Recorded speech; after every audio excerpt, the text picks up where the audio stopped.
Good morning to our honorable guests, dignitaries, my fellow workmates, and my dear students. I, Ritika Chaudhary, welcome you all on the behalf of Technia Institute of Advanced Studies. It is a leading institute of academic services. I feel privileged to extend my warm welcome to all presented here for this knowledge enhancing webinar titled New Education Policy and its Impact on Students' Career, Challenges and Opportunities. Firstly, I would like to, for the welcome address, firstly, I would like to invite our Honorable Director, Dr. Ajay Kumar Rathod. Dr. Ajay Kumar has collected more than 22 years of experience in his bucket in the field of education and industry.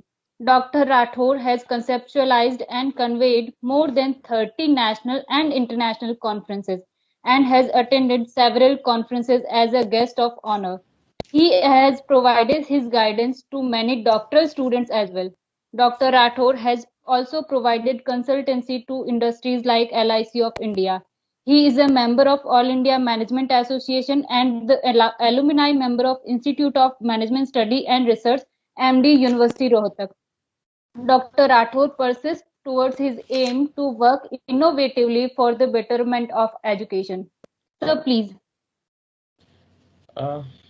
First of all, I would like to thanks Shri Atul Kothari ji, a key resource person for today's webinar, New Education Policy and its Impact on Students' Career. Of late, AICT and UGC has given us the mandate wherever you are getting the opportunity to emphasize that the new education policy must be discussed among the students and all stakeholders. So in the series of that, we have already conducted one FDP and seminar also. So in continuation with these series, we have requested Shri Atul Kothari ji, National Secretary Shiksha Sanskriti Uthan Nyas, New Delhi, to give us the insight on the new education policy and its impact on career. Of late, Sir has given lot many inputs to which has shaped this new education policy. I can say that Sir has basically a building block to be able to bring in the NEP 2020 for higher education.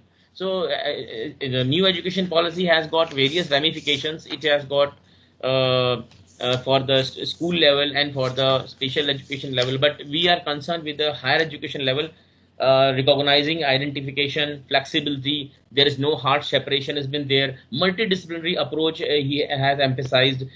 I feel it now. I must give the stage to Dr.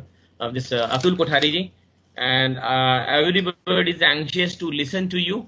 What exactly transpired and what is the logic behind it, and what is going to be the outcome of this. Must be some परिकल्पना आपने sir कुछ करी होगी, ये जो सारा समावेश जो बना है नई एजुकेशन पॉलिसी का, तो हम उस अवधारणा को समझना चाहते हैं और हम देखना चाहते हैं कि ये हमारी जो न्यू एजुकेशन पॉलिसी सरकार इसमें इतना वो प्रोत्साहन कर रही है, हम सारे लगे हुए हैं उसमें जी जान से, लेकिन जो आपने शुरुआत जो इसकी करी है, इसकी परिकल्पना करके दी है, ये आगे हमारे को किस तरह से शेप करेगी आने वाला हमारा समाज. तो सर विद ऑल और ड्यू रिगार्ड्स, मैं चाहूंगा सर आप प्लीज इस पे आगे हमारा मार्गदर्शन करें. अतुल कोठारी जी.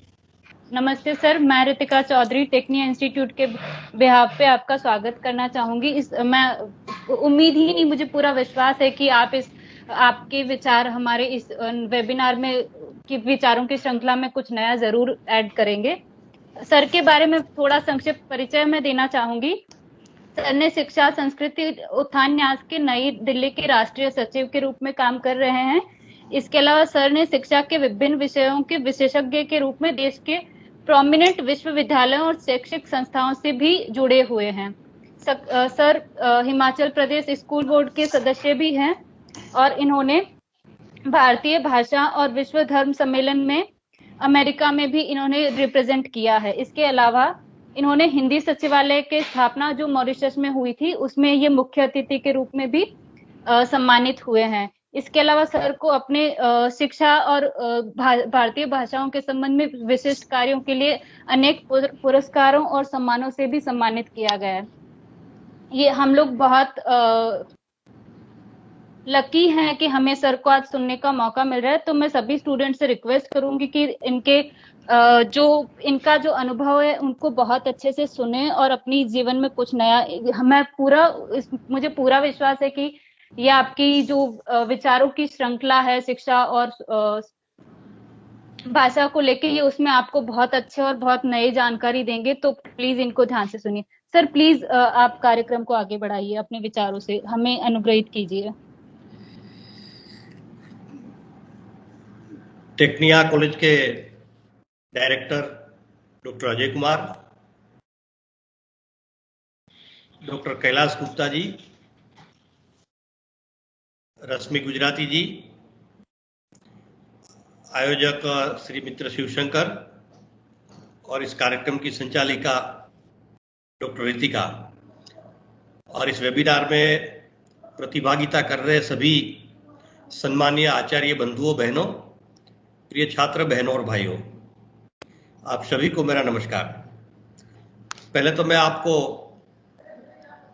इंस्टीट्यूट के डायरेक्टर और सभी परिवार के लोगों को बहुत बहुत अभिनंदन करता हूं कि इस कोरोना के द्वितीय लहर के बाद आपने एक सुंदर शुरुआत की, क्योंकि हमारे देश में पॉलिसी आई तो उस पर काफी चर्चा हुई है, लेकिन बीच का गैप आ गया है, तो इस गैप को फिर से हमने फुलफिल करना है और फिर से इस दिशा में आगे काम करना है। इसकी आपने शुरुआत की है, ये इसलिए आपको मैंने अभिनंदन दिया।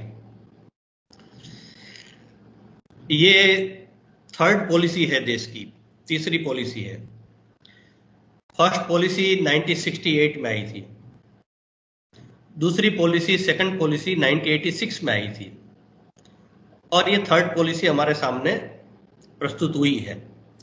वास्तव में इस पॉलिसी को न्यू एजुकेशन पॉलिसी शुरुआत में कहा गया था, लेकिन बाद में उसका नाम चेंज कर दिया, बदल दिया गया है। राष्ट्रीय शिक्षा नीति 2020, ये फिर उसका शीर्षक हेडिंग दिया गया है।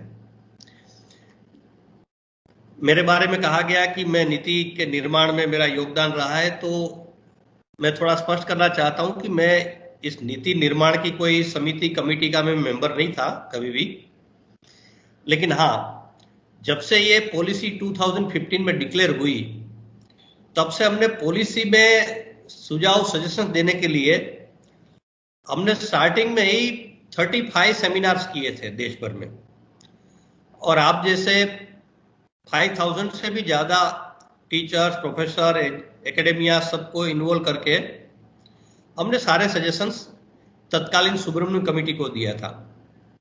दुर्भाग्य से सुब्रमण्यम जी का बीच में स्वर्गवास निधन हो गया, इसलिए बाद में कस्तूररंगन कमेटी बनी।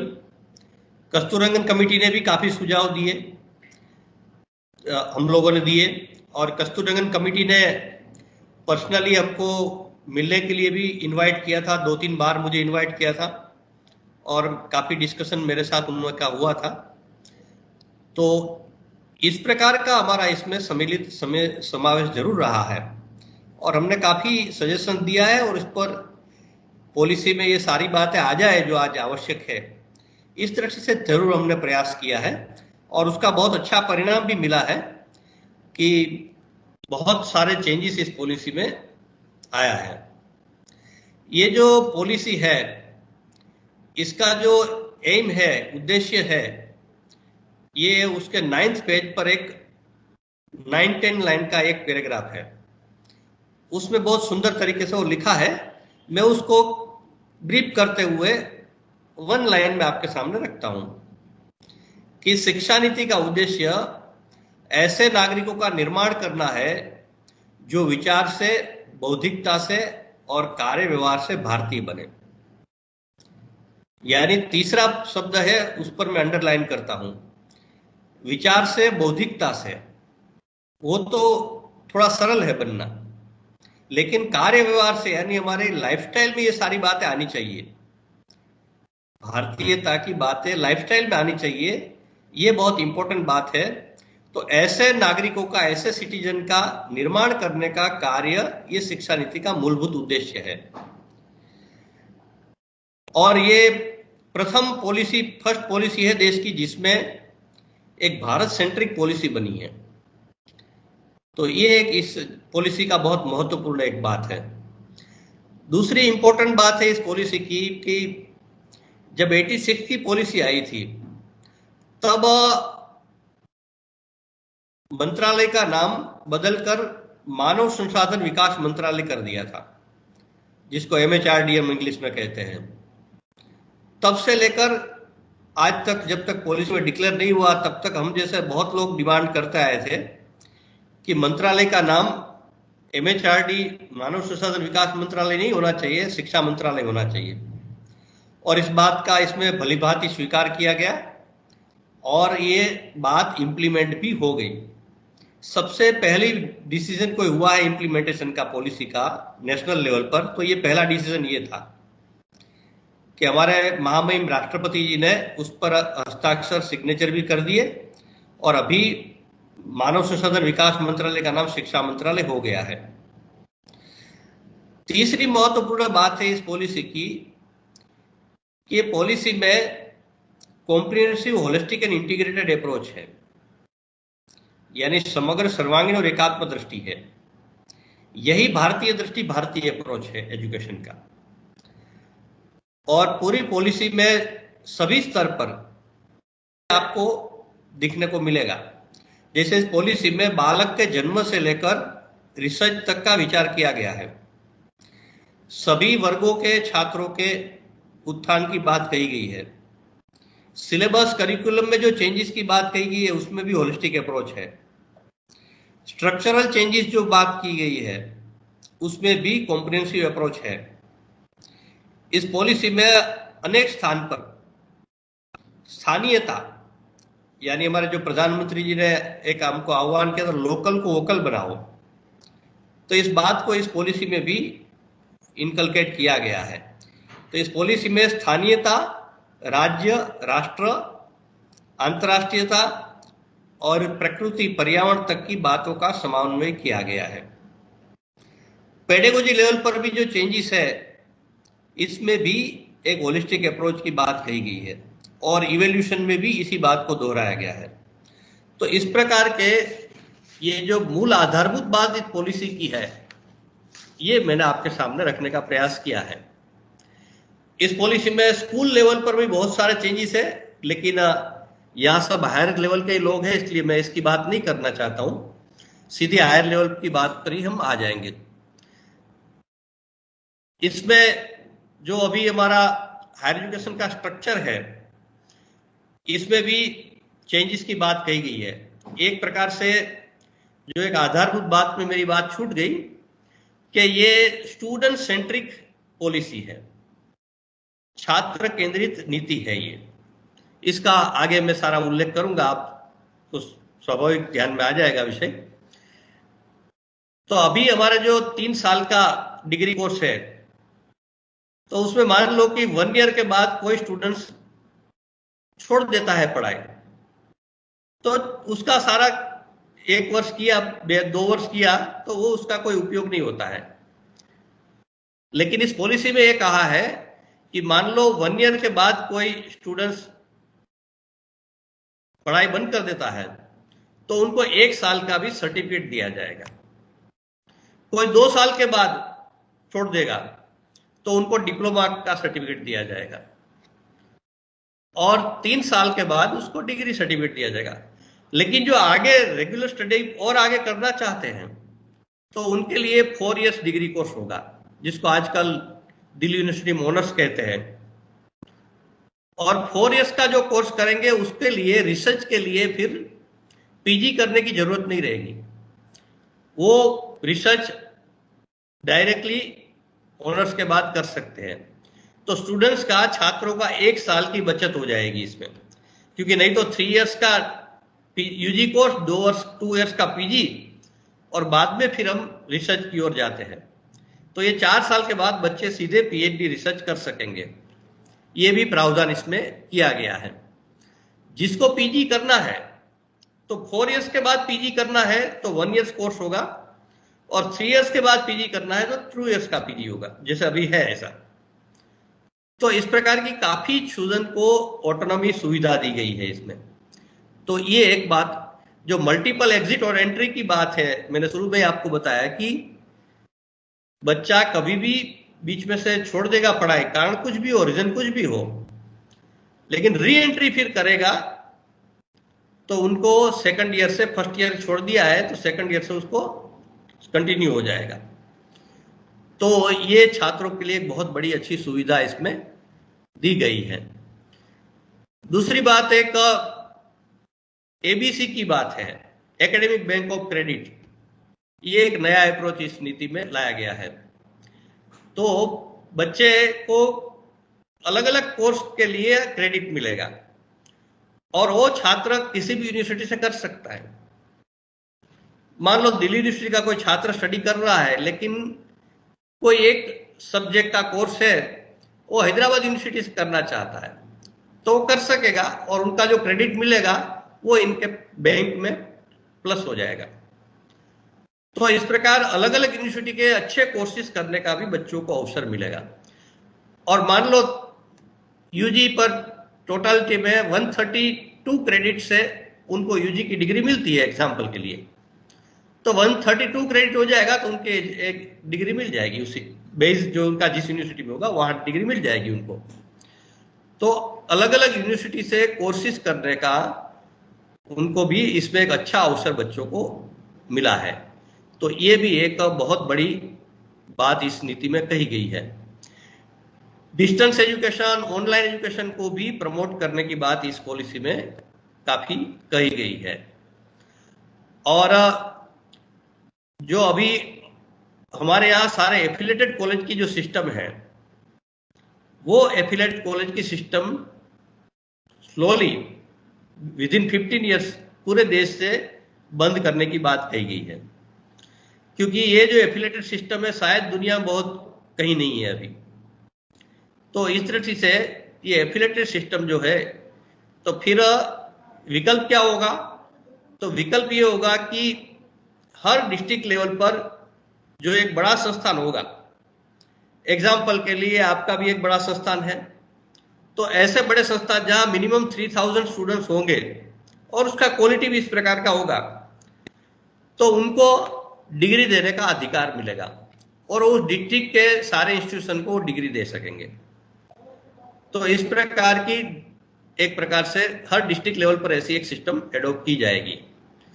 तो ये एफिलेटेड सिस्टम को ग्रेजुअली बंद करने की बात भी कही गई है। ऑटोनॉमी के बारे में भी, हायर एजुकेशन की ऑटोनॉमी के बारे में भी काफी इस चर्चा की गई है कि ग्रेडेड ऑटोनॉमी की बात की गई है। तो जिस इंस्टीट्यूशन को जिस प्रकार का ग्रेड होगा, नेक के द्वारा जो ग्रेडिंग मिलता है, उसके अनुसार उनको ऑटोनॉमी देने की व्यवस्था की जाएगी, यानी क्वालिटी के आधार पर उसको स्वायत्तता देने की बात होगी। साथ साथ आज हमारा जो यूनिवर्सिटी में है, वाइस चांसलर का नॉमिनेशन, कुलपतियों की नियुक्ति गवर्नमेंट करती है ज्यादातर, लेकिन जब ये पॉलिसी इंप्लीमेंट हो जाएगी तो हर यूनिवर्सिटी में एक गवर्निंग बॉडी बनेगी और गवर्निंग बॉडी के माध्यम से कुलपतियों की नियुक्ति, वाइस चांसलर की नियुक्ति होगी। ये भी एक बहुत ऑटोनॉमी का एक बड़ा कदम है। फिर हमारे यहाँ अलग अलग प्रकार के यूनिवर्सिटीज है, अलग अलग स्टेटस है उनका।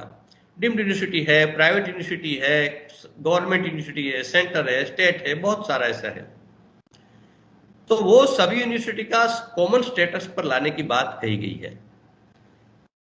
दूसरा, हमारे यहाँ सिंगल सब्जेक्ट यूनिवर्सिटी भी है, जैसे टेक्निकल यूनिवर्सिटी है, मेडिकल यूनिवर्सिटी है, लॉ यूनिवर्सिटी है।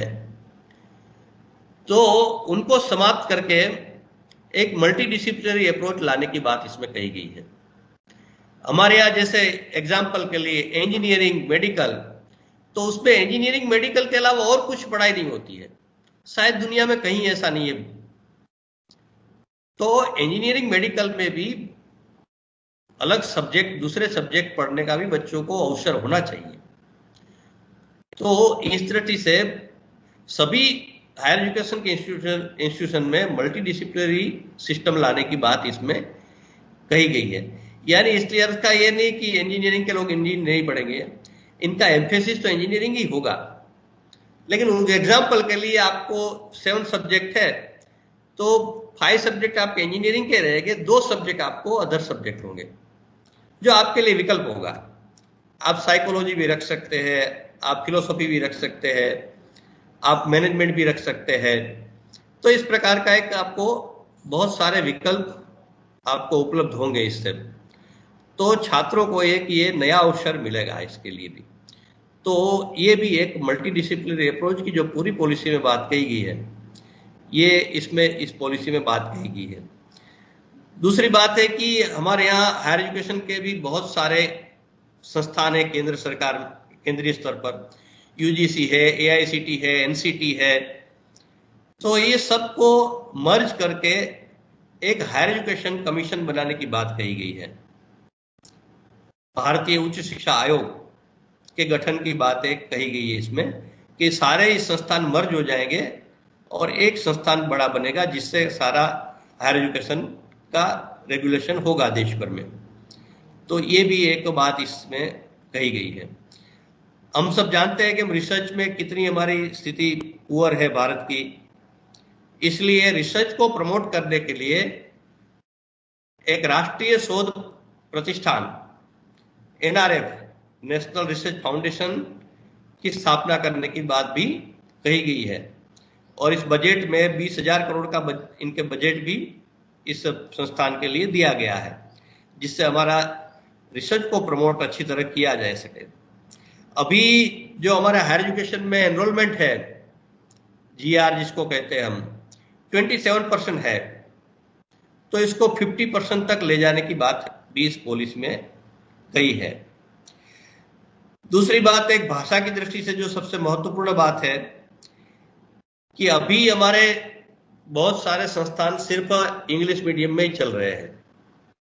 इसमें इंजीनियरिंग, मेडिकल, मैनेजमेंट, ये सब तो टोटलिटी में इंग्लिश मीडियम में है। तो इसके बदले द्विभाषी पाठ्यक्रम की बात इस पॉलिसी में कही गई है। कि एग्जाम्पल के लिए हमारा हिंदी भाषी प्रदेश है, तो आपके लिए इंग्लिश मीडियम है तो साथ साथ एक हिंदी मीडियम का भी एक ऑल्टरनेट देना चाहिए। गुजरात है तो वहां इंग्लिश के साथ साथ गुजराती होना चाहिए। केरल है तो वहां इंग्लिश के साथ साथ मलयालम भाषा होना चाहिए। और इस पर बहुत आनंद की बात है, अच्छी बात है कि आईआईटी, एआईसीटी जैसे संस्थानों ने बहुत बड़ी मात्रा में काम शुरू कर दिया है। एआईसीटी ने अभी अभी घोषित किया था, हमारे एक कार्यक्रम में भी आए थे एआईसीटी चेयरमैन, तब भी उन्होंने बात रखी कि हिंदी, इंग्लिश सहित 8 लैंग्वेज में विकल्प उन्होंने दे दिया है बच्चों के लिए, कि इसमें से 8 भाषा में से कोई भी भाषा में आप इंजीनियरिंग कर सकते हैं। और उनका कहना है ग्रेजुअली हम पहले सेकंड स्टेप में 11 लैंग्वेज को करेंगे और फिर आगे जाकर हम हमारी जो शेड्यूल 8 की 22 लैंग्वेजेस, सभी लैंग्वेज में इंजीनियरिंग पढ़ाई का अवसर हम देंगे। ऐसे काशी हिंदू विश्वविद्यालय में जो आईआईटी है, उन्होंने हिंदी में सिलेबस का काम शुरू कर दिया है। त्रिपुरा अगरतला में एनआईटी जो है, वो एनआईटी ने वहां त्रिपुरा की भाषा बंगाली है, तो इंग्लिश के साथ साथ बंगाली में सिलेबस का काम चल रहा है वहां। तो इस प्रकार का एक भाषा का विकल्प, अपनी भाषा का विकल्प, मातृभाषा में शिक्षा, ये जो एक बहुत साइंटिफिक अप्रोच है, थ्रू आउट वर्ल्ड इसी को इंप्लीमेंट किया जा रहा है। लेकिन हमारे देश में इससे उल्टी दिशा में हम चल रहे थे। तो इस बदले फिर से इसको लाने की बात भी कही गई है और मातृभाषा में शिक्षा का सभी स्तर पर बच्चों को अवसर मिले, इसका भी प्रावधान इस नीति में किया गया और उसकी इंप्लीमेंटेशन भी स्टार्ट हो गया है। भारतीय नॉलेज सिस्टम को सभी स्तर के करिकुलम सिलेबस में जोड़ने की बात कही गई है। तो भारतीय ज्ञान परंपरा आज हमारे सिस्टम में कहीं नहीं है, क्योंकि जो ये जब से मैकोलो की सिस्टम आई तब से हम तो हमारी बात सारी भूल ही गए हैं। तो इस दृष्टि से ये मैंने कहा जो भारत सेंट्रिक पॉलिसी, इसका एक बहुत महत्वपूर्ण बात ये है कि सभी स्तर पर पाठ्यक्रम में, करिकुलम में, सभी फैकल्टीज में, सभी इंस्टीट्यूशन में भारतीय ज्ञान परंपरा, भारतीय नॉलेज सिस्टम को इनकलकेट करने की बात कही गई है और इस पर भी कई संस्थाओं ने इस पर काम शुरू कर दिया है। क्योंकि आज हम ये जो एक कोरोना दुनिया भर में है, इसका कोई वैक्सीन अभी आई है, लेकिन कोई मेडिसिन इसका कोई अभी फाइनल नहीं हुआ है। ये वैक्सीन भी कितने समय इंपैक्ट रहेगा ये भी एक देखना है आगे। लेकिन भारतीय नॉलेज सिस्टम में इसका विकल्प है, इसको ठीक किया जा सकता है। तो इसलिए हमारी जो नॉलेज सिस्टम है भारतीय, इसको सभी स्तर पर लागू करने की बात भी कही गई है। तो इस प्रकार की बहुत सारी बातें, नई बातें इस नीति में आई है। मैंने बहुत संक्षिप्त में आपके सामने ये बात रखने का प्रयास किया है, लेकिन मूल जो प्रश्न है इम्प्लीमेंटेशन का, मैंने जो पहले आपके सामने विषय रखा, तो स्टूडेंट्स के लिए, हमारी पॉलिसी के लिए, एजुकेशन के लिए बहुत अपॉर्चुनिटी है, इसमें दी गई है। लेकिन व्हाट अबाउट इम्प्लीमेंटेशन, क्योंकि ये बड़ा हमारे यहाँ चैलेंज है, बहुत बड़ा प्रॉब्लम है। मैंने जैसे कहा, इसके पहले 2 पॉलिसी आई थी 68 और 86 में, इसमें भी बहुत अच्छी बातें थी। कई कमीशन बने देश में हमारे यहाँ। 48 में राधाकृष्ण कमीशन बना था, 52 में मुदलियार कमीशन बना, 64 में कोठारी कमीशन बना। उनके भी अनुशंसाएं, सजेशन बहुत अच्छे थे, लेकिन दुर्भाग्य से इच्छा शक्ति के अभाव में हमने इंप्लीमेंट नहीं किया उसको। तो इसलिए हमारी शिक्षा का क्वालिटी इंप्रूवमेंट की जगह हम पिछड़ते गए शिक्षा क्षेत्र में। तो इसलिए सबसे बड़ा चैलेंज ये इम्प्लीमेंटेशन का है।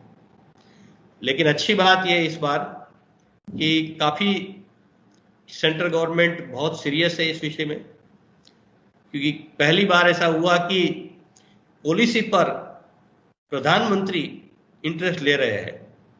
प्रधानमंत्री ने 3-4 बार अलग अलग जगह में संबोधन किया, कार्यक्रम में स्वयं रहे। तो इस कारण से सीरियसनेस सेंट्रल गवर्नमेंट के स्तर पर काफी अच्छी है। अभी यूजीसी के स्तर पर 9 कमिटी बनाई है, एआईसीटी ने भी 8 कमिटी बनाई है।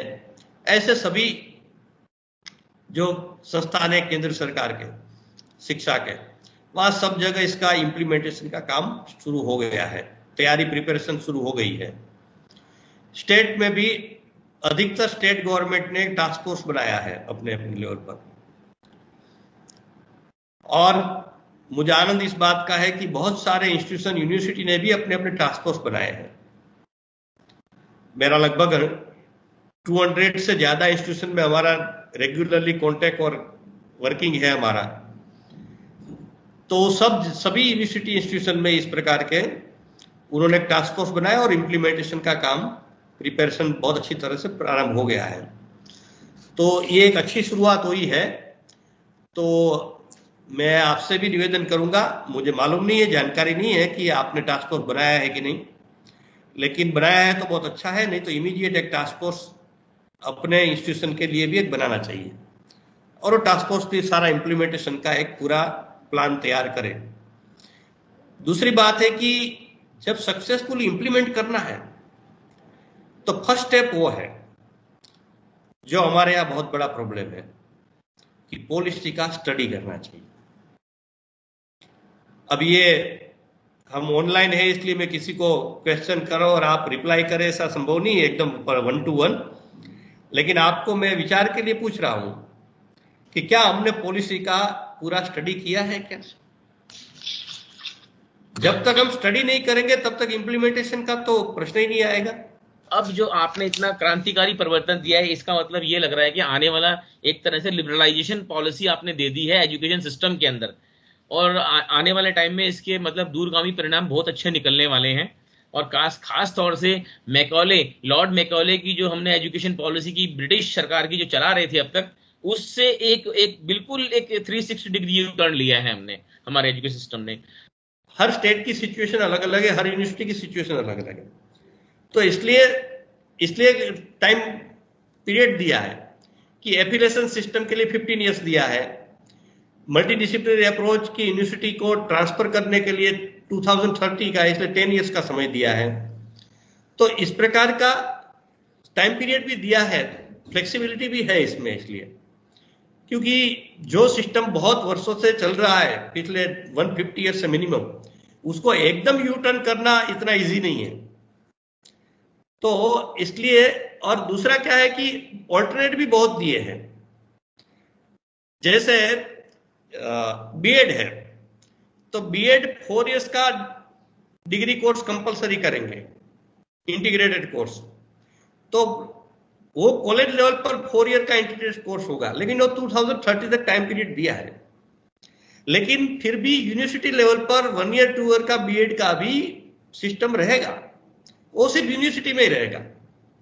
तो स्टूडेंट्स के लिए दोनों विकल्प है कि वो after 12th 4 years degree course में डायरेक्टली भी जा सकते हैं, और ग्रेजुएशन करके उनको लगता है कि अभी मुझे बीएड करना है, एमएड करना है, तो भी ऑप्शन उनके पास रहेगा।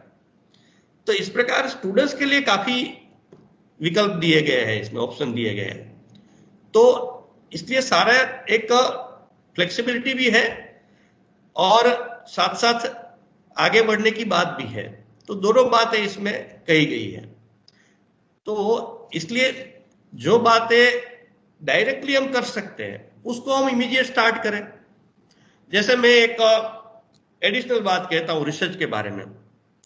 3 बातें रिसर्च के बारे में मेरे सजेशन, मैं देश भर में इसको कह रहा हूं अभी, कि हमारे यहाँ रिसर्च पीजी के बाद लोग सोचना शुरू करते हैं, और कई यूनिवर्सिटी इंस्टीट्यूशन में तो उनके जो गाइड प्रोफेसर होते हैं वो कहे वो उस सब्जेक्ट पे रिसर्च करता है बच्चा, तो वो रिसर्च होगा ही नहीं, वो तो कट पेस्ट होगा और पीएचडी की डिग्री होगी सिर्फ। तो मैं कहता हूं कि फर्स्ट ईयर से रिसर्च का ओरिएंटेशन हम शुरू कर सकते हैं क्या? इसमें तो यूनिवर्सिटी को कोई रोल नहीं है, न गवर्नमेंट का रोल है कोई। तो इससे क्या होगा कि बच्चों को 5 वर्ष प्रिपरेशन के लिए मिलेगा। मान लो आपके इंस्टीट्यूशन में 3000 स्टूडेंट्स है, एग्जाम्पल के लिए, कितनी संख्या, नंबर कितने आपके? तो बच्चे हैं वो 2000 बच्चे हैं हमारे पास। 2000, ठीक है। तो 2000 बच्चे, इसका अर्थ ये नहीं कि पीएचडी करेंगे, लेकिन उनका रिसर्च का माइंडसेट तैयार हो जाएगा 2000 बच्चों का। अगर रिसर्च का माइंडसेट तैयार होता है तो पूरी उसकी एजुकेशन पर और पूरे उनके लाइफ पर एक बहुत बड़ा अलग इंपैक्ट पॉजिटिव होगा। राइट। तो ये क्वालिटी इंप्रूवमेंट के लिए एक बहुत सिंपल बात है कि जो हम डायरेक्टली कर सकते हैं। सेकंड थिंग ये है कि मैं कहता हूं कि जो रिसर्च है, आज तो थियरी के रूप में सिर्फ रिसर्च हो रहा है, तो रिसर्च पे हम ये कॉन्सेप्ट ला सकते हैं कि 50% प्रैक्टिकल 50% थियरी होगा, तभी हम रिसर्च की डिग्री देंगे। तो वास्तव में जो एक नीड बेस्ड रिसर्च हमारे देश में नहीं हो रहा है वो शुरू हो जाएगा। बच्चे को थोड़ा शुरू में तो प्रॉब्लम लगेगा, लेकिन जो बच्चे रिसर्च करेंगे हमारे इंस्टीट्यूशन में वो बहुत, उनका विजन अलग होगा क्योंकि इनके पास प्रैक्टिकल एक्सपीरियंस होगा। सर हमारे देश के अंदर जो लोग टीचिंग करते हैं और रिसर्च करते हैं, टीचिंग और रिसर्च एक ही सिक्के के 2 पहलू हैं, हमारी जो समझ है, मतलब एक ही सिक्के के 2 पहलू हैं। अब जो हमारे जो फैकल्टी है वो टीचिंग करती है, रिसर्च नहीं करती है। और कुछ ऐसे संस्थान है, Tata institute of fundamental research, वो रिसर्च करते हैं, टीचिंग नहीं करते हैं। और जब तक हम टीचिंग और रिसर्च को साथ नहीं जोड़ेंगे तो सर इसके अंदर प्रोपोगेशन हो ही नहीं सकती। नहीं, ये तो एक ही सिक्के के 2 पहलू है सर। ये इस पॉलिसी में ये भी बात कही गई है कि 2 प्रकार की यूनिवर्सिटी हो गए, एक रिसर्च ओरिएंटेड और एक टीचिंग ओरिएंटेड। तो इसका अर्थ ये नहीं है कि रिसर्च ओरिएंटेड है उसमें संपूर्ण रिसर्च होगा, लेकिन उसका एम्फेसिस रिसर्च पर ज्यादा होगा, और टीचिंग ओरिएंटेड है उसमें टीचिंग का इंपॉर्टेंस ज्यादा होगा, लेकिन रिसर्च दोनों जगह रहेगा, टीचिंग दोनों जगह रहेगा। तो इस तरह से रिसर्च को इंपॉर्टेंस देने की आवश्यकता है। और थर्ड बात इस पॉलिसी में भी कही गई है कि लोकल लैंग्वेज में रिसर्च हो। जब तक हम अपनी भाषा में रिसर्च नहीं करेंगे तब तक ओरिजिनल रिसर्च होगा ही नहीं। ये साइंस कहता है कि रिसर्च, इनोवेशन, क्रिएटिविटी वो अपनी मातृभाषा में ही हो सकती है। इंग्लिश में होता है तो बच्चे कट पेस्ट कर लेते हैं, रिसर्च कहीं से उपलब्ध होते हैं, पुस्तकें उपलब्ध है, नेट पर उपलब्ध है, तो बच्चा भी खुश है, प्रोफेसर भी खुश है कि रिसर्च हो गया, मेरे इतने बच्चे हो गए, और बस पीएचडी की डिग्री आधार नौकरी मिल गई। तो लेकिन नीड बेस्ड रिसर्च नहीं हो रहा है, तो इसको हम एम्फेसिस अच्छी तरह से इसको कर सकते हैं। तो इस प्रकार की जो एक सर एक पॉइंट, जो शिक्षा हम जो देते हैं बच्चों को, अल्टीमेटली सर्वांगीण विकास के बाद वो he should be meaningfully employed for the society, या अपना वो परिवार अपना रोजगार चला सके, या स्किल उसके अंदर इतने आए कि अपना परिवार का भरण पोषण कर सके, या अपना सिस्टम को आगे अच्छा बढ़ा सके। लेकिन सर हम यहाँ देखते हैं कि उसको सारा टेक्निकल चीज हमने पढ़ा दिया, थ्योरी पढ़ा दी, जब वो एक्चुअल में फील्ड में जाता है तो वहां पे फेल हो जाता है, उसको करना नहीं आता है काम, स्किल्स उसके पास होते नहीं है। तो अब जो बच्चा सोच रहा है स्टार्टअप्स में, जब मिनिस्ट्री ऑफ एचआरडी का अभी स्टार्टिंग दिया उन्होंने, स्टार्टअप शुरू करवाए जाए, कंसेप्ट पेपर लिखवाए जाए, अब बच्चों ने इस पे स्टार्टअप्स में काम करना शुरू कर दिया है। हमारे स्टार्टअप्स में उन्होंने बोला 5 स्टार्टअप्स आप शुरू करें, और जब स्टार्टअप शुरू करते हैं बच्चे तो उसके अंदर वो रिसर्च लगाते हैं कि सर ये जो हम लोग काम कर रहे हैं इसको अगर हम थोड़ा सा टिल्ट करेंगे तो ये रिसर्च इनोवेशन आएगा और इसका कमर्शियल एप्लीकेबिलिटी इस तरह जाएगा। तो बच्चे ऑलरेडी उस पर सोचना शुरू कर दिए हैं, उस रिसर्च को प्रोटोटाइप के रूप में स्टार्टअप्स के रूप में ला रहे हैं अलग अलग चीजों पे, खासतौर से कंप्यूटर एप्लीकेशंस के फील्ड में। आपके उसको कैसे कंप्यूटर एप्लीकेशंस को कैसे हम रोड के ऊपर एक एम्बुलेंस को निकालने के लिए कैसे व्यवस्था बनाएं कि बिना इतने बड़े सिस्टम के अंदर घुसे हुए, सारे ट्रैफिक में घुसे हुए साइड से निकल जाए आपकी एम्बुलेंस। इसके ऊपर भी हमारे बच्चों ने कुछ काम किया था और एक मॉडल बनाया था। तो सर ये जो बच्चे कर रहे हैं और हम भी करवाना चाह रहे हैं, ये आगे जाके इस शिक्षा पद्धति के हिसाब से इनका कहीं पे समावेश होगा, या किस तरह से मतलब बच्चे इसको आगे आगे बढ़ा पाएंगे सर? नहीं, कुछ हो पाएगा इस तरह? पॉलिसी में यही बात कही गई है कि एक्सपीरियंस बेस्ड नॉलेज होना चाहिए, सिर्फ थियरी नहीं। इसलिए एग्जामिनेशन सिस्टम में भी चेंज की बात कही गई, उसमें भी होलिस्टिक अप्रोच लाने की बात कही गई है। तो और दूसरा ये है कि आपने जो कहा ना, बहुत अच्छी बात कही कि हमारे स्टूडेंट्स में कोई प्रॉब्लम नहीं है, इंटेलेक्चुअल है हमारा स्टूडेंट्स बहुत, बस उसको अपॉर्चुनिटी की जरूरत है। ये क्या अभी तक हमारी एजुकेशन सिस्टम ज्यादातर सिर्फ लेक्चर देना 40 मिनट 50 मिनट और बच्चे सुने और घर जाना, तो इससे बच्चे फिर तंग आ गए। बच्चे कहते हैं कि इतना तो ऑनलाइन से लेकर पढ़ लेंगे, आपकी क्या लेक्चर की जरूरत है। तो हमने इसलिए यूजीसी को सजेशन दिया था और यूजीसी ने काफी मात्रा में उसको एक्सेप्ट किया है। तो हमने कहा कि भाई एक होलिस्टिक अप्रोच पेडागोजी लेवल पर लाना चाहिए। और जो आज कोरोना की सिचुएशन है और कुल मिलाकर हमारे देश की जो सिचुएशन है उस सबको देखकर कि 2 दिन ऑफलाइन 2 दिन ऑनलाइन 1 डे प्रैक्टिकल और प्रोजेक्ट वर्क, ऐसा 5 डे वीक्स का प्लान करना चाहिए। तो आज देखिए कि 35% बच्चे भी क्लास में नहीं आएंगे फिर रेगुलरली, तो फिजिकल डिस्टेंसिंग अपने आप हो जाएगा, इतना ट्रैफिक कम हो जाएगा, इतना भीड़ भाड़ कम हो जाएगा, और साथ साथ बच्चों का एक होलिस्टिक अप्रोच आएगा। कि जो बातें ऑनलाइन में उसको समझ नहीं आए तो ऑफलाइन आएंगे, तब टीचर से डिस्कशन चर्चा करके वो समझ लेंगे। और प्रोजेक्ट वर्क थे, जैसे मेरे एक मित्र अमेरिका में थे, हम बात अमेरिका की सब करते हैं सब, तो वो मेरा मित्र का बेटा अमेरिका से आया, तो मेरा अच्छा परिचय, तो उन्होंने कहा कि आया है, मैंने कितने दिन रहेगा? 2 महीना। तो मैंने कहा कि मैं कभी आऊंगा घर मिलने के लिए, तो उन्होंने कहा ऐसे कभी आऊंगा ऐसे नहीं भाई सब। मैं क्यों? तो कि वो तो वहां से वो भारत आने वाला था 2 महीना, इसलिए उनको कई प्रकार का प्रोजेक्ट वर्क दिया है यूनिवर्सिटी ने उनके सब्जेक्ट का, तो बीच में हैदराबाद जाएगा, बेंगलोर जाएगा, पुणे जाएगा। तो हमारे यहाँ तो वेकेशन यानी सो जाओ घर में, बस और कुछ नहीं। तो ये सिस्टम हमने वहां की, अगर हमने उस कंपटीशन में जाना है तो उनका जो वर्क कल्चर है, उनका जो सिस्टम है, उन्होंने जो एक्सपेरिमेंट अच्छे किए हैं वो हमने लाना पड़ेगा। तो ये रेगुलरली प्रोजेक्ट वर्क का एक सिस्टम, प्रैक्टिकल और प्रोजेक्ट वर्क, और हमारी जो ओरिजिनल भारतीय एजुकेशन सिस्टम था जिसको हम कहते हैं बहुत बेस्ट थी दुनिया वर्ल्ड लेवल पर, तक्षशिला, नालंदा आदि उधर, तो उस सिस्टम में पहले प्रैक्टिकल बाद में थियरी होती थी।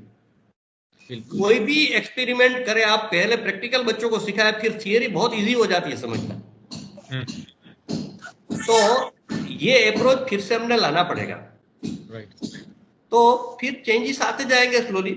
और इम्प्लीमेंटेशन की दृष्टि से मेरा अजय जी ये कहना है कि पूरी पॉलिसी का, जब इसलिए मैं कहता हूं कि टीचर्स को पूरा स्टडी करना चाहिए सारे, तो उसमें से उनके सब्जेक्ट के लिए क्या रिलेटेड है, क्या उनको समझ में आ रहा है, नहीं आ रहा है, क्या प्रॉब्लम लग रहा है, ये डिस्कशन फिर होगा।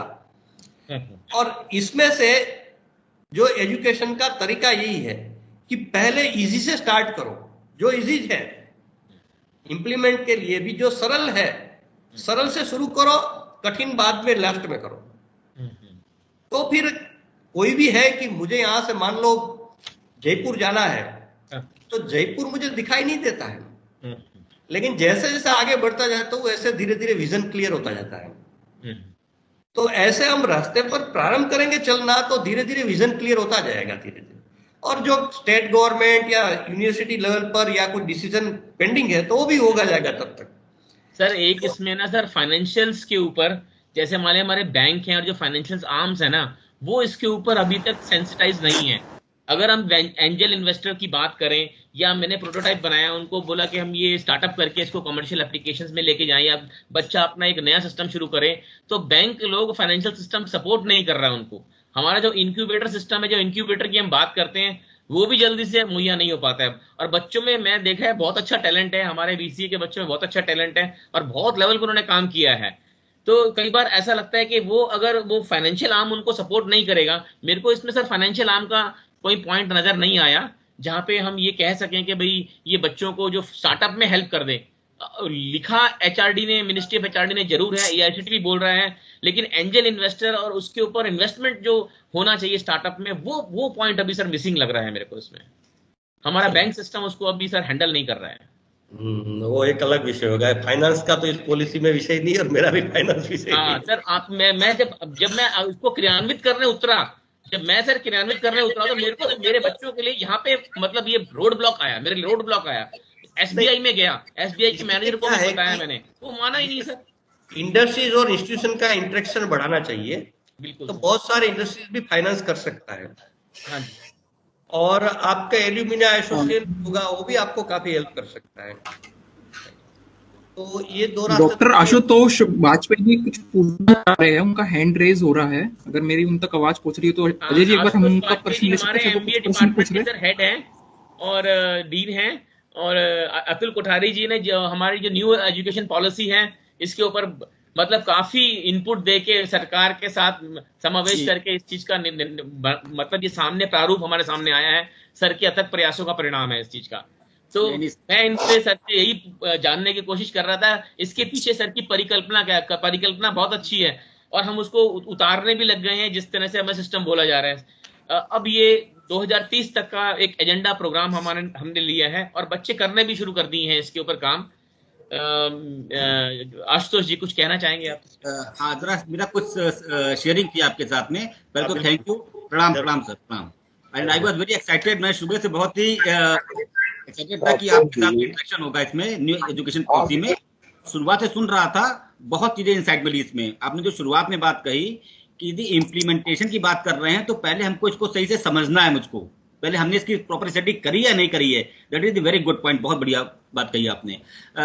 सर आपसे बहुत छोटा हूं मैं उम्र में, एक हमारा प्रश्न ये है कि हमारे देश में अंग्रेजों ने लगभग 200 साल राज किया, लगभग 200 साल, और उसके बाद 1947 में जब देश आजाद हो गया, उसके बाद जो पॉलिसी थी हमारी एजुकेशन पॉलिसी, वो उन्हीं के हिसाब से थी। और तब से हम ये देख रहे हैं कि all over India English is a compulsory language, English तो पढ़ाना ही पढ़ाना बच्चे को। और ये बहुत ही मतलब इस बात को हम बहुत निगेटिव में लेते हैं कि हमारे देश में, हिंदुस्तान में बहुत लोग ऐसे हैं जो हिंदी नहीं समझते हैं, मातृभाषा नहीं समझते हैं। मैं अपने भारत के भाई बहनों से जब इंटरेक्ट करता हूं तो कहीं कहीं पे मुझे ये सुनने को मिलता है, doctor Vajpayee please communicate in English only because I am not able to speak in Hindi, I am not able to understand Hindi. ये बात सुनने को मिलता है, तो बहुत कष्ट होता है इस बात को सुन करके कि हिंदुस्तान की धरती पे रह करके आपको हिंदी ना बोलना आता है और ना समझ रहे हैं आप। सर डोंट यू फील, आपको ये नहीं लगता कि अब देखिए हम जब इंटरेक्शन कर रहे हैं तो वहां भी हमारे इंग्लिश के शब्द आ ही जा रहे हैं, ये जानबूझ के नहीं, ये हमारे सिस्टम में पड़ा हुआ है, हमारे बाप दादा परदादा वो सब वही वाली चीजें चल रही है। तो सर आपको ये नहीं लगता कि इसमें तो बदलाव आने वाली बात है? तो जब हम अभी तक 200 साल वो और 1947 के बाद आज तक हम इंग्लिश को इम्प्लीमेंट करने का प्रयास कर रहे थे कि हाँ हमारे देश का बच्चा, हमारे देश का नागरिक इंग्लिश बोले अच्छे से, उसको हम आज तक इम्प्लीमेंट नहीं कर पाए। कम्युनिकेशन है इंग्लिश का, हम बिल्कुल परफेक्ट नहीं कर पाए बच्चों का आज तक। सर आपको नहीं लगता कि हम जो लैंग्वेज चेंज की बात करी है या मातृभाषा में होनी चाहिए? बिल्कुल आई एग्री, क्योंकि बच्चे के लिए सबसे बेस्ट दूध है वो अपनी माता का दूध होता है, उसी तरह मैं मानता हूं कि जो हम कम्युनिकेशन की बात करते हैं, जो मैं बात कहता हूं, अपनी बात को, अपने अनुभव को मैं अपने हिंदी में अच्छी तरह शेयर कर सकता हूं। आई एग्री, बिल्कुल बिल्कुल परफेक्ट बात है ये। लेकिन इसको करने में बहुत समय लग जाएगा। मुझे लगता है कि हाँ, शुरुआत तो अच्छी है और शुरुआत में सबका साथ भी होना चाहिए। ऐसा है कि कोई भी बात ग्रेजुअली होगी। जी सर। और जो चेंजेस आता है ना, वो कई बार हम लोग प्रवाह में तैरते हैं तो हमको ध्यान में नहीं आता है। मैं आपको बताऊं कि 2001 में दिल्ली में हमने एक नेशनल कंक्लेव किया था एचआरडी के साथ मिलकर, एजुकेशन रिफॉर्म पर। तो उस समय उसमें लगभग 150 लोग ओरिएटेड थे, 3 दिन का कॉन्क्लेव था। तो उसमें मैं सबको हाथ जोड़कर रिक्वेस्ट करता था कि प्लीज हिंदी में बोलिए या मिक्स करिए हिंदी इंग्लिश। मैंने खूब प्रयास करने के बाद 2 लोग हिंदी में बोले और 2 लोग मिक्स बोले थे 150 लोग में से। लेकिन आज मैं दे रहा हूं कि नेशनल इंटरनेशनल कॉन्फ्रेंस में, पहले तो मैं ऑर्गेनाइज सिर्फ करने में रहता था, आज तो मैं ओरिएटर के रूप में भी जा रहा हूं। तो मैं अमेरिका में गया तो भी मैंने हिंदी में ही वहां स्पीच दिया है। और आज एकेडमिक फील्ड में सिर्फ सेमिनार यानी इंग्लिश, ये कॉन्सेप्ट अभी चेंज हो गया, हो रहा है।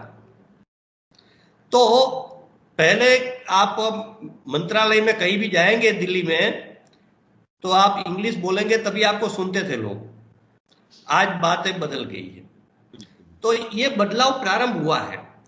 तो 250 साल की जो गुलामी का मानस है और जो एस्टैब्लिश हो गया है, इसलिए हम इंग्लिश के शब्द बीच में बोलते हैं, वो गलत नहीं है। मैं नहीं उससे कोई क्रिटिसाइज कर रहा हूं। मैं जो इंग्लिश बीच में शब्द बोल रहा हूं ना आपके इसमें कहीं भी, तो मैं जानबूझकर बोल रहा हूं। मैं शुद्ध हिंदी भी बोल सकता हूं, लेकिन मुझे मालूम है कि आपके स्टूडेंट्स और कई फैकल्टी ऐसे होंगे जिसको शुद्ध हिंदी थोड़ा कठिन लगेगा, इसलिए मैं थोड़ा तालमेल बिठा रहा हूं उससे। लेकिन हाँ, इतना मेरा तय है कि मैं इंग्लिश में स्पीच नहीं देता हूं। कोई भी कहे, मुझे अमेरिका बुलाया तो मैं इनको पहली बात कही कि मैं तो इंग्लिश में नहीं बोलूंगा। तो उन्होंने कहा कोई चिंता नहीं साहब, आप आइए, आप चाहे तो हम आवश्यकता होगी ट्रांसलेशन करेंगे, लेकिन आइए, कोई बात नहीं, आपका विचार महत्वपूर्ण है, आपकी भाषा महत्वपूर्ण नहीं है उनका। तो हमने इंग्लिश के चक्कर में क्या हुआ कि आज हमारे बच्चे न सही इंग्लिश जानते हैं, न सही अपनी भाषा जानते हैं। तो ये साइंटिफिक अप्रोच है कि जो अपनी भाषा ठीक से सीखेंगे वो दुनिया की कोई भी भाषा अच्छी तरह सीख सकते हैं। लेकिन हमारा बेस वीक हो गया। आज देखिए कि जो आप जैसे सीनियर लोग हैं जो किसी भी फील्ड में, उसमें 100% नहीं कहे तो 99.90% लोग गवर्नमेंट स्कूल में पढ़े और अपनी भाषा में पढ़कर आगे बढ़े हैं। वो चाहे अब्दुल कलाम हो, या चाहे जगदीश चंद्र हो, चाहे एआईसीटी चेयरमैन हो, यूजीसी चेयरमैन हो, सबकी बात मैं कर रहा हूं।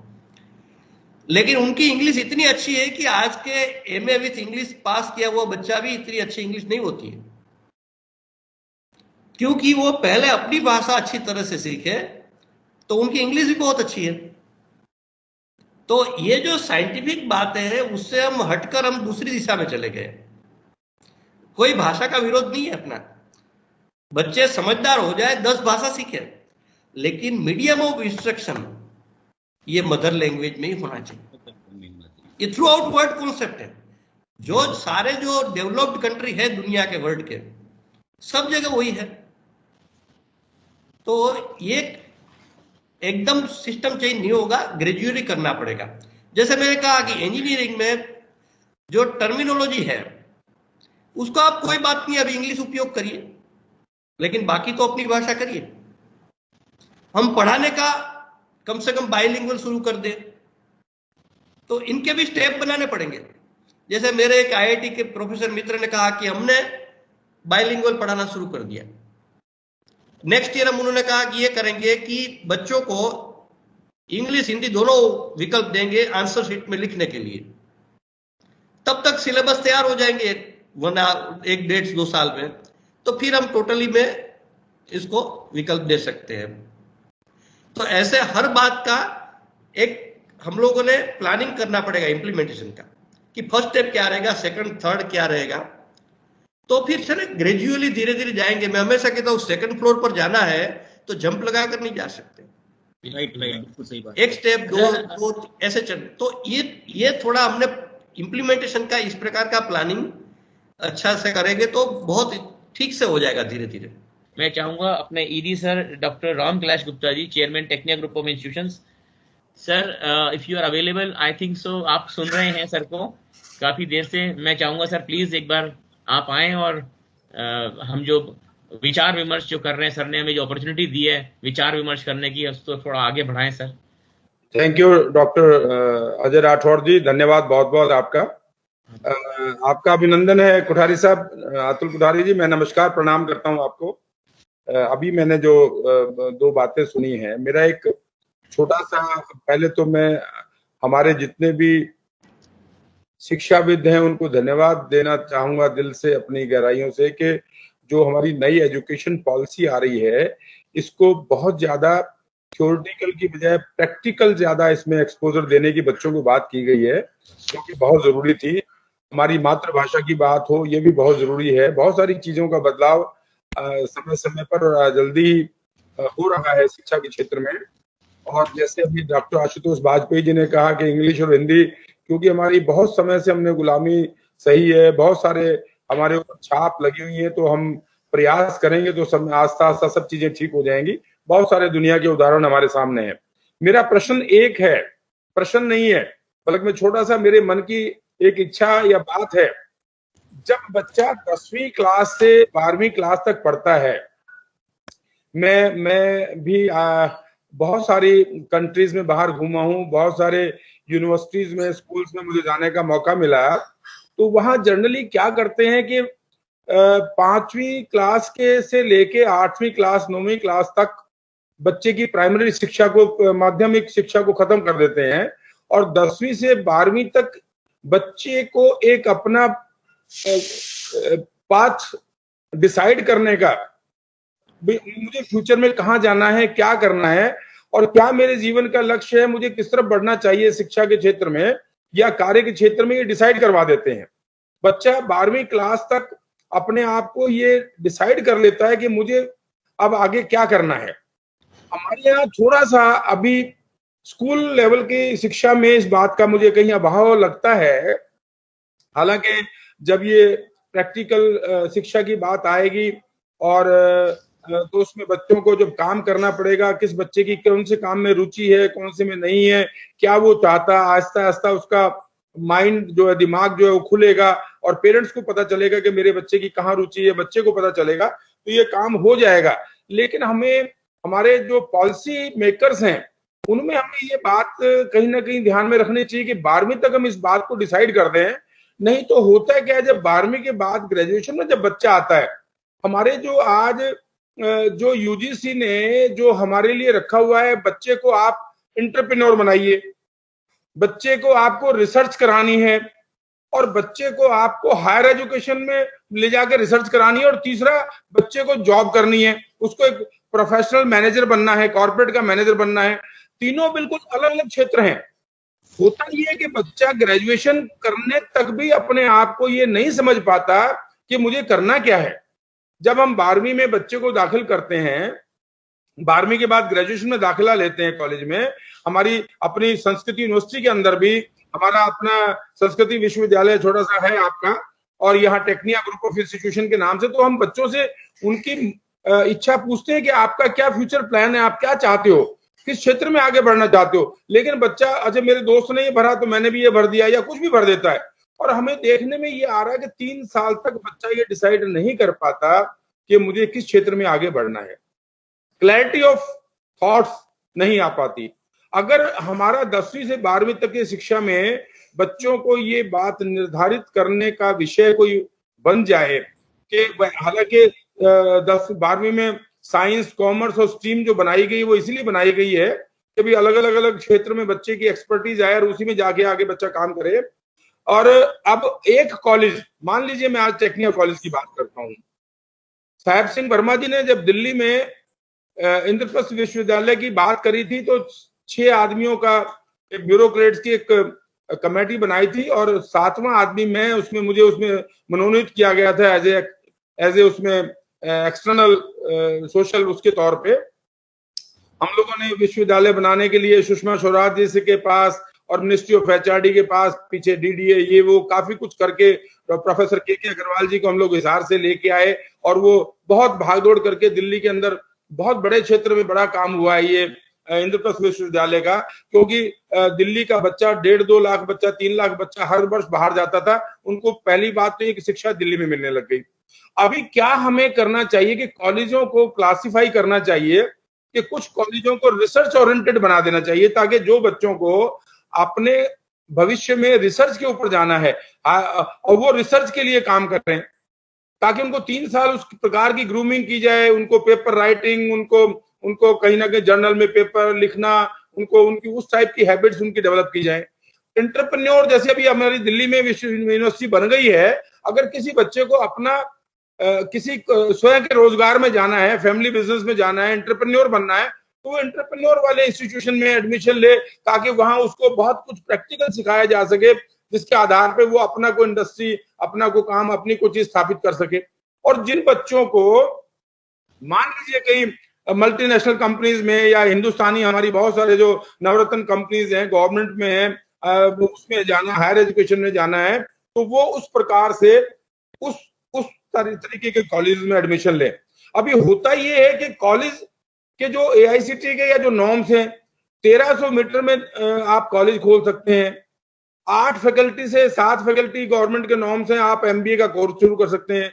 8 फैकल्टी में से कौन सी फैकल्टी उस बच्चे को एंटरप्रेन्योर बना पाएगी, कौन सी फैकल्टी उस बच्चे को हायर एजुकेशन में करवा पाएगी, कंपटीशन में आईएएस ब्यूरोक्रेट्स की तरफ ले जाएगी, कौन सी फैकल्टी उसको मतलब दूसरे किसी क्षेत्र में। तो जो हमने 3 क्षेत्रों में वर्णन किया है, इतना छोटा उसका दायरा है, उस दायरे में वो बच्चा या वो कॉलेज सही मायने में कोई भी चीज बच्चे को नहीं दे पाता। और जब हम बात करते हैं नैक की एक्रेडिटेशन की, जब हम बात करते हैं एनएबीए की, कोई जो बड़ी बड़ी जो हमारी संस्थाएं जिन्होंने जो एक्रेडिटेशन के लिए चाहिए, वो मांगती है कि आपके पास एंटरप्रेन्योरशिप भी आपको देनी है बच्चे को, आपको रिसर्च भी करवानी है बच्चे को, आपको उनको हायर एजुकेशन के लिए आपने क्या उसके लिए किया। तो ये कैसे संभव है कि एक 8 टीचर का एक एमबीए का कॉलेज जो 1000 मीटर में खुला हुआ है, वो ये सब चीजें बच्चे को प्रोवाइड करवा पाए।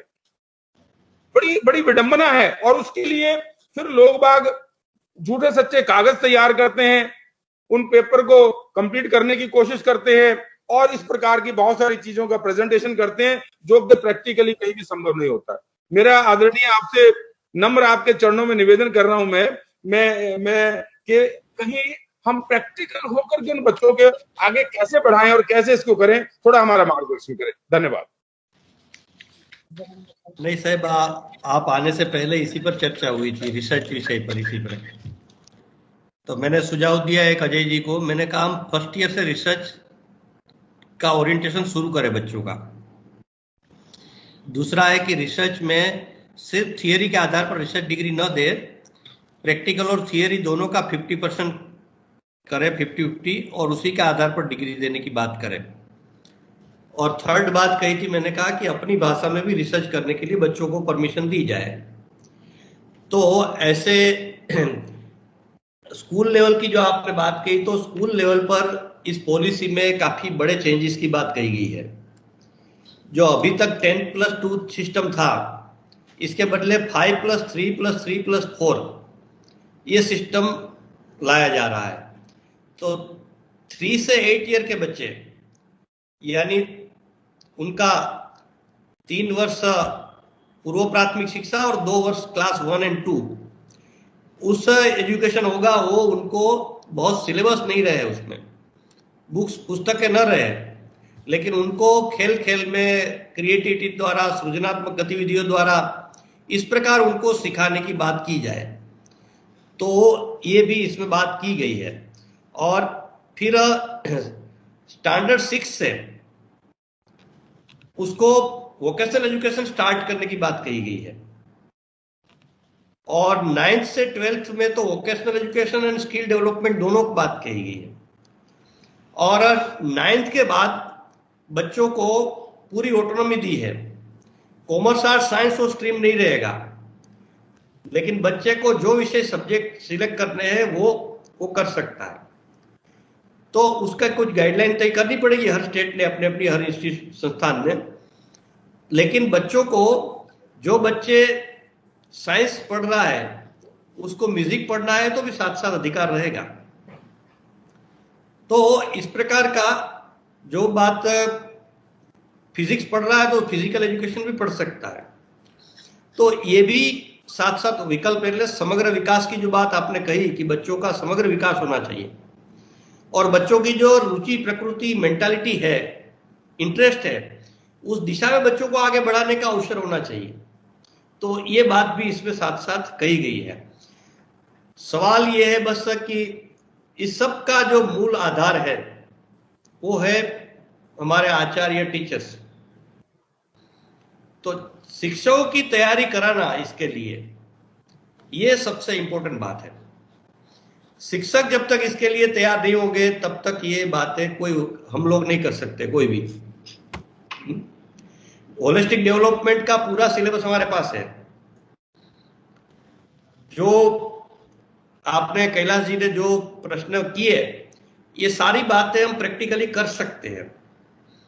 ये हमने एक्सपेरिमेंट कुछ यूनिवर्सिटीज में किए भी है, तो आपकी यूनिवर्सिटी और आपके संस्थान में भी हम कर सकते हैं। हमारा कई यूनिवर्सिटीज में एमओयू भी है इस विषयों का।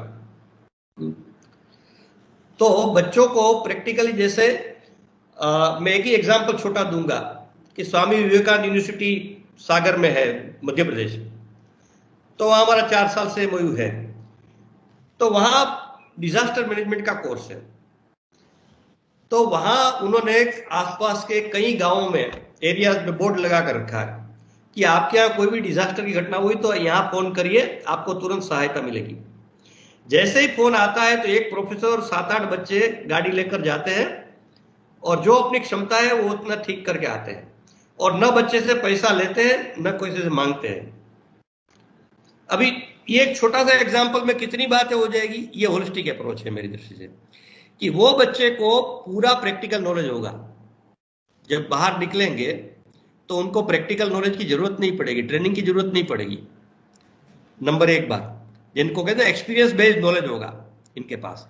सेकंड थिंग ये होगी कि वो बच्चों में समाज सेवा, सोशल एक्टिविटीज का दृष्टिकोण विकसित हो जाएगा कि गरीब, गांव के लोग, पीड़ित लोगों को सहायता, सेवा करना, ये हमारा काम है। और वैल्यू एजुकेशन क्या है? यही वैल्यू एजुकेशन है। तो इस प्रकार की छोटे छोटे एक्सपेरिमेंट द्वारा इसमें होलिस्टिक अप्रोच लाया जा सकता है।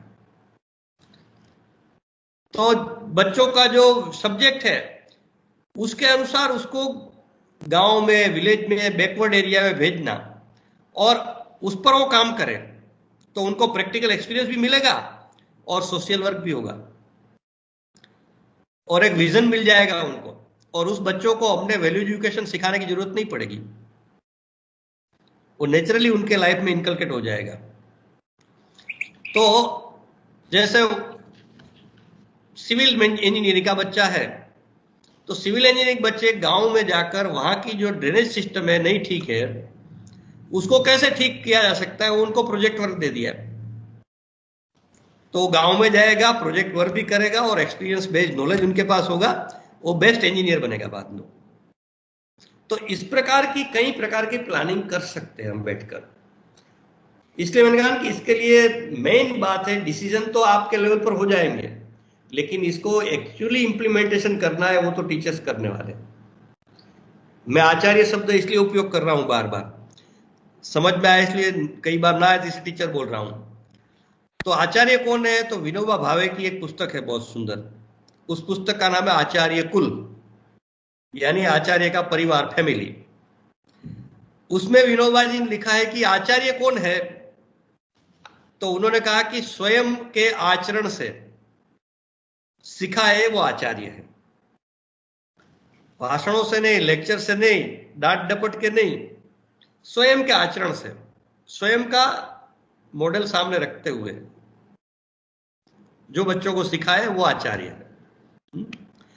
तो जब तक ऐसे टीचर्स निर्माण नहीं होंगे तब तक ये बातें नहीं हो सकती। और टीचर्स नहीं हो सकते ऐसा नहीं, हो सकते, सभी में अच्छाइयां पड़ी है, मेरा विश्वास है। बस एक अवसर देने की जरूरत है, एक सिस्टम लाने की जरूरत है। वही स्वामी विवेकानंद यूनिवर्सिटी में 5 साल पहले ये नहीं हो रहा था, अभी होने लगा। वही टीचर्स है वहां, वही आचार्य है, वही प्रोफेसर है, वो सब कुछ करने लगे। तो सब में अच्छाइयां पड़ी है, सब लोग अच्छी बात कर सकते हैं। बस थोड़ा एक एटमॉस्फेयर क्रिएट करके उनको थोड़ा मोटिवेट करते हुए, ऑटोनॉमी देते हुए हम ये सारी बात कर सकते हैं। धन्यवाद। सर मेरा कोई प्रश्न तो नहीं है, परंतु मैं अपना ये विचार रखना चाहता हूँ सर। रखिए।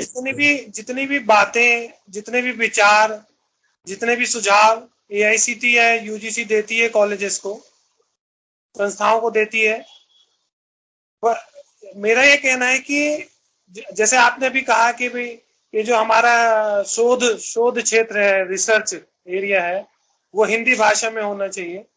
बट वही बात वही आती है कि हमारे यहाँ हिंदी भाषा को लेके इतने दिनों से जो चर्चा नहीं हुई कि इसको कहाँ तक लेके जाना है, और इस पे चर्चा नहीं हुई कि अगर हमारे स्टूडेंट जो छात्र हैं हमारे, वो बचपन से या छोटी क्लासेस से हिंदी पे नहीं पढ़ेंगे तो रिसर्च कहाँ से हिंदी में हो जाएगी।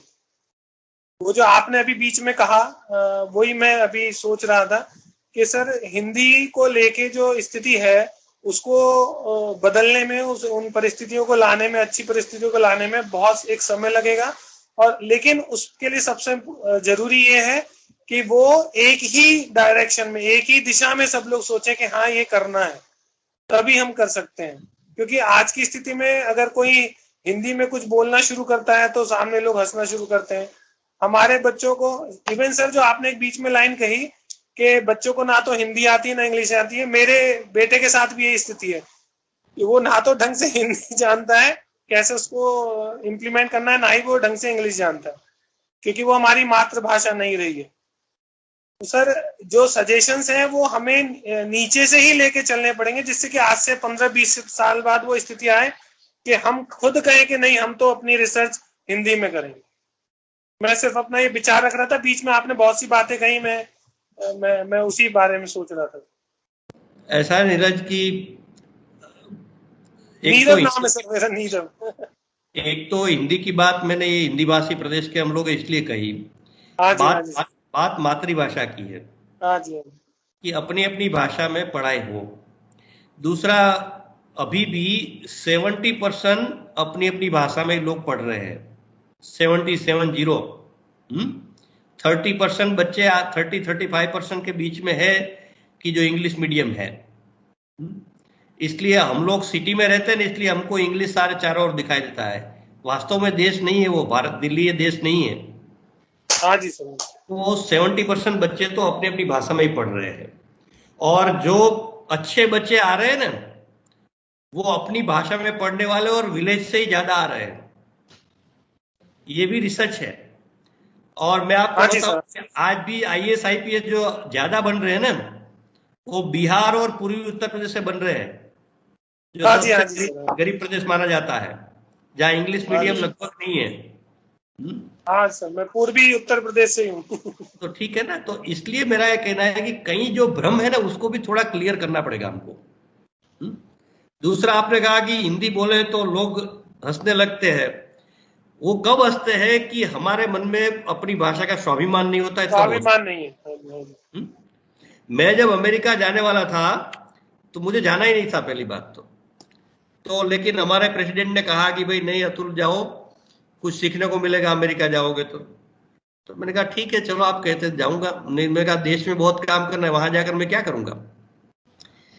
तो फिर उनके प्रेसिडेंट, जिस संस्था बुला रही थी उसके प्रेसिडेंट आए थे, सारा कार्यक्रम तय किया। तो मैंने उनको कहा एक बात सुन लीजिए मेरी, फिर निर्णय करिए, आप तक बताइए। मैंने कहा मैं तो इंग्लिश बोलता ही नहीं हूं,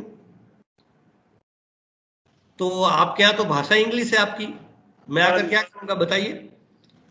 तो उन्होंने कुछ सेकंड सोचकर तुरंत मुझे उत्तर दिया कि भाई साहब कोई चिंता नहीं है, भाई अधिकतर भारत के लोगों के बीच में आपके कार्यक्रम होने हैं, तो अधिकतर लोग हिंदी समझते, नहीं समझेंगे तो हम अनुवाद कर देंगे, कोई बात नहीं। तो समस्या हमारी मानसिकता की है, बात दुनिया में कहीं नहीं है समस्या। मुझे वहां एक विश्व धर्म सम्मेलन बाद में होने वाला था, उसका भी निमंत्रण आया, तो एक रिसर्च स्कॉलर था, मूल तो भारतीय था बेचारा, लेकिन जन्म वहीं हुआ था उनका, तो ठीक से हिंदी बोल नहीं पाता, तो आधी इंग्लिश आधी हिंदी मेरे साथ बोल रहा था। लेकिन उनको जानकारी मिल गई थी पहले से, इसलिए मुझे कहा कि सर आप आ रहे हैं तो हमारे एक विश्व धर्म सम्मेलन में एक लेक्चर आपका भी रखना चाहते हैं, और आप हिंदी में बोलेंगे तो चलेगा मुझे। उन्होंने कहा, मैंने कुछ कहा ही नहीं था अभी। तो पहली बात है कि अपने मन में स्वाभिमान होना चाहिए। जब हमारे मन में स्वाभिमान होगा ना, मैं तो इस मंच से भी कहता हूँ, सार्वजनिक कहता हूँ कि मैं इंग्लिश बोलता नहीं हूँ, इंग्लिश में काम नहीं करता हूँ, मुझे इंग्लिश आती नहीं है, मुझे कोई संकोच शर्म नहीं है। लेकिन आज देश भर की यूनिवर्सिटी मुझे बुला रहे हैं, और सबको मालूम है कि मैं हिंदी में ही बोलूंगा। मैं दक्षिण में भी जाता हूँ, नॉर्थ ईस्ट में भी जाता हूँ, सब जगह जाता हूँ। तो आपका नॉलेज कितना है वो इंपॉर्टेंट है। जी हाँ सर। तो इंग्लिश के नाम पर तो है ना लूट चल पड़ी है देश में हमारे यहाँ। इंग्लिश के बोर्ड लगा दो इसलिए एडमिशन हो जाएंगे, वातावरण ऐसा बना दिया। वास्तव में बच्चों को कितना नॉलेज आता है, बच्चे किस प्रकार पढ़ाई कर रहे हैं, क्या इनमें क्षमताएं निर्माण होती है, उसकी चर्चा कोई नहीं करना चाहता। कोई नहीं कर रहा। तो मैं कहता हूं ये भेड़ चाल से हमने बाहर निकलना पड़ेगा। जो साइंटिफिक है अप्रोच उसको हम मानेंगे ना।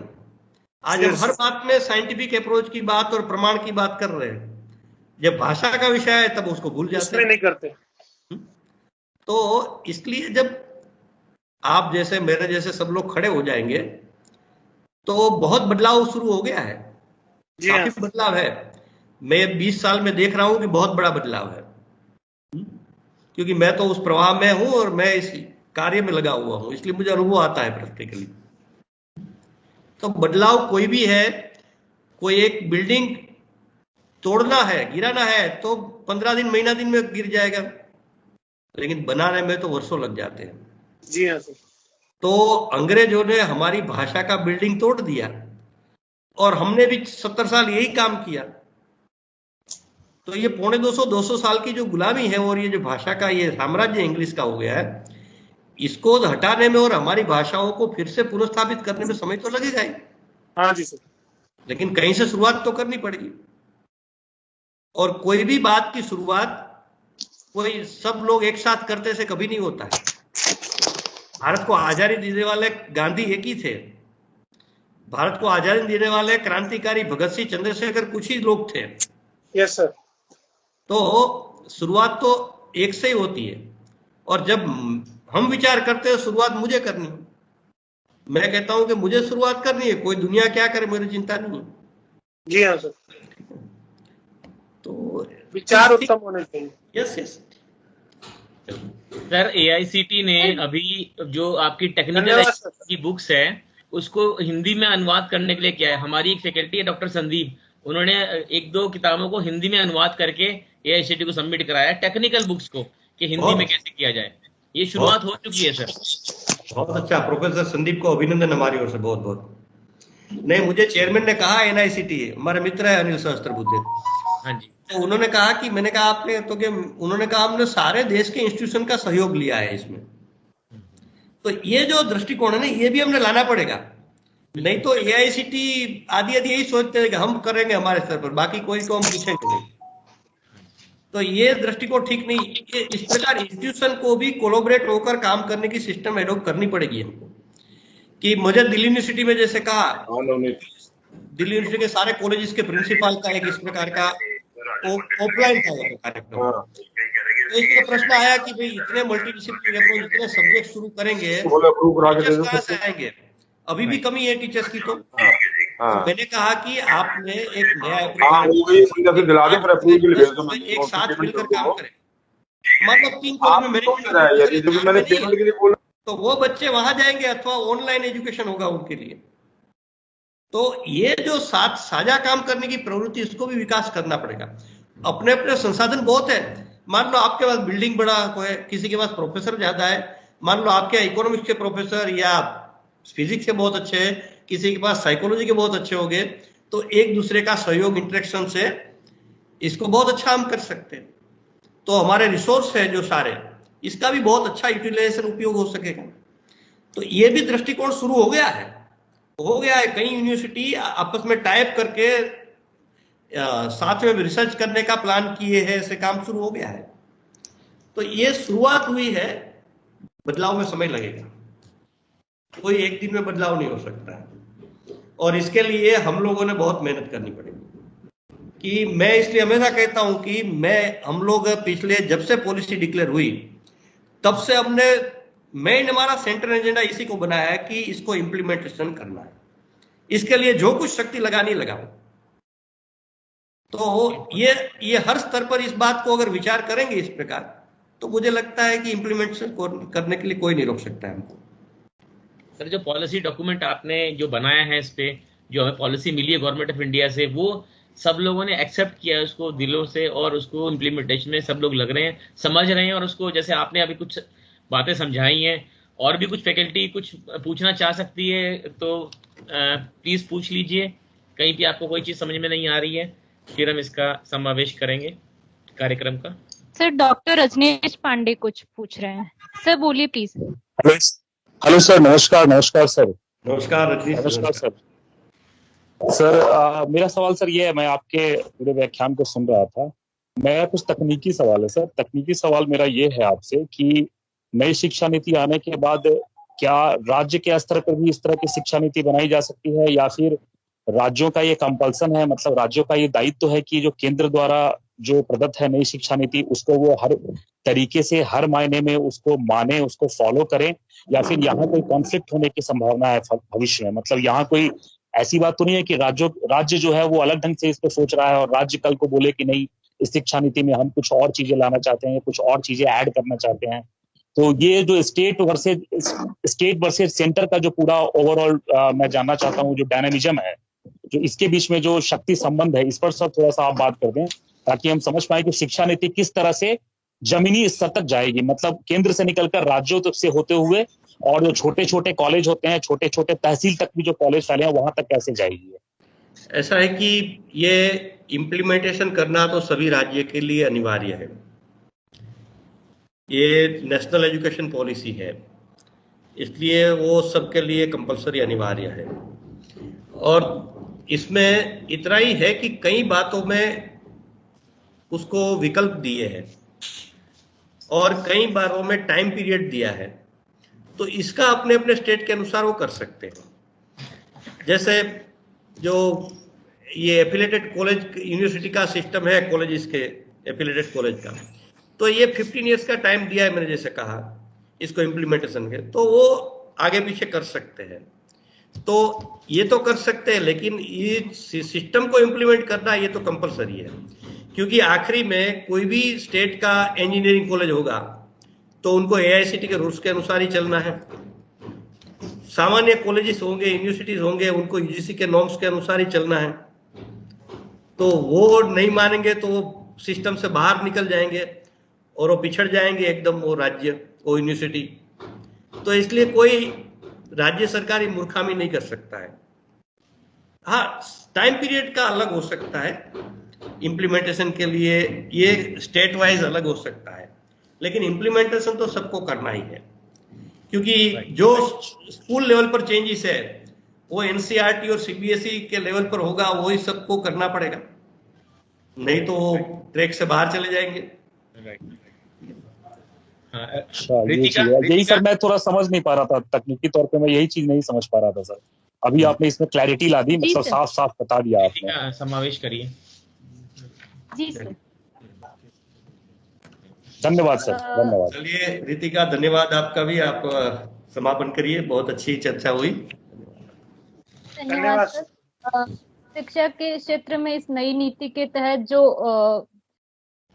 जो विद्यार्थी किसी कारणवश अपनी पढ़ाई बीच में छोड़ देते हैं, उनके लिए भी इस राष्ट्रीय नीति में अलग तरह की सुविधाएं जोड़ी गई है। स्थानीय भाषा को बढ़ावा देने के लिए भी पहल की गई है एवं शोधकर्ताओं के लिए भी अनेक लाभकारी परिवर्तन देखने को मिलेंगे। ये जानकारी हम सबके लिए भी उतनी ही जरूरी है, क्योंकि कई बार जानकारी के अभाव में हम लोग इस तरह की नीतियों योजनाओं से वंचित रह जाते हैं। और ये राष्ट्रीय शिक्षा नीति काफी लिबरल नजर आती है और चाहते हैं कि इसकी इम्प्लीमेंटेशन से हम सबको समान फायदा मिले। सर, आपका बहुत बहुत धन्यवाद इतनी मूल्यवान जानकारी से हम सबको अवगत कराने के लिए। और माननीय चेयरपर्सन सर ने भी इस विषय पर अपने अनमोल विचार व्यक्त किए थे और बताया था कि ये राष्ट्रीय शिक्षा नीति व्यवहारिक रूप से क्या बदलाव ला सकती है, और साथ ही उन्होंने इस विषय पर भी विचार व्यक्त किए कि विद्यार्थियों में अपने क्षेत्र विशेष को लेकर जो असमंजस की स्थिति रहती है, इसके संबंध में भी क्या नए बदलाव लाए जा सकते हैं, इसको लेकर भी उन्होंने अपने सुझाव दिए थे। एवं शोध एवं स्वरोजगार को लेकर भी अनेक लाभकारी सुझाव दिए एवं विद्यार्थियों के समग्र विकास के बारे में भी उन्होंने अपने विचार प्रस्तुत किए थे। मैं धन्यवाद करना चाहूंगी हमारे यहाँ पे प्रस्तुत सभी प्रेजेंटेटर्स का, हमारे सभी टेक्निकल इंस्टीट्यूट के फैकल्टी लोगों का, और माननीय चेयरपर्सन सर का, डायरेक्टर सर का, कि आपने समय दिया। और ये वाकई बहुत अच्छा सेशन था कि जिससे हमें काफी नई जानकारियां मिली और हमारे लिए ये अत्यंत लाभकारी रहेगा। मैं सेशन को thanks to all of you. Director sir please. Thank you Kothari ji, बहुत बहुत आपका धन्यवाद। आपसे फिर दोबारा हम मुलाकात करेंगे किसी नई परिकल्पना पे, किसी नई चर्चा पे, और इसके काम को आगे बढ़ाएंगे। जो आपने परिकल्पना करी है उसको हम आगे लेके आएंगे, क्रियान्वित करेंगे सर उसको। जरूर। थैंक यू, बहुत बहुत शुभकामनाएं। Thank you.